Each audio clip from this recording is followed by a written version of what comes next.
identification of snake bite is very important, because although we give ASV in first place, but the definitive management for each snake bite is different, so identification becomes very important. So in this, first is difference between common cobra and king cobra.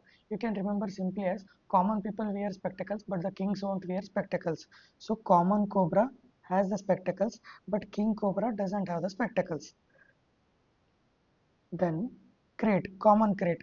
The word crate sounds as straight.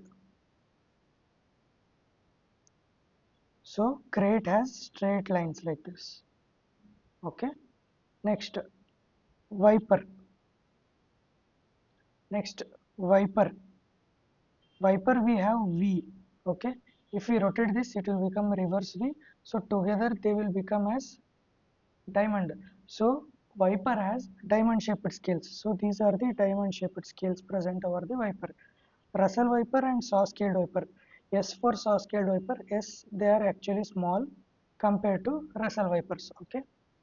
Whenever we say as big four, thing which has to come to our mind is common cobra, common crate, saw scaled viper, Russell viper. King cobra and sea snakes are not part of big four. Whenever there is a suspected bite, it can be occult bite or it can be overt bite. Occult bite means there is no history of bite. Overt bite means there is history of bite. If there is no history of bite, you have to suspect the crate, which is a neuroparalytic snake bite. So we have to manage the patient. In overt bite, two situations are possible. That is, patient can be symptomatic or asymptomatic. If the patient is asymptomatic, it can be non-venomous snake or it can be venomous snake, but it was a dry bite. In such situations, patient will be having anxiety, tachycardia and palpitations. For such patients, you have to just observe for 24 hours. Whether you are just observing for 24 hours, whether you are treating the patient, first always do WBCT, that is whole blood clotting time.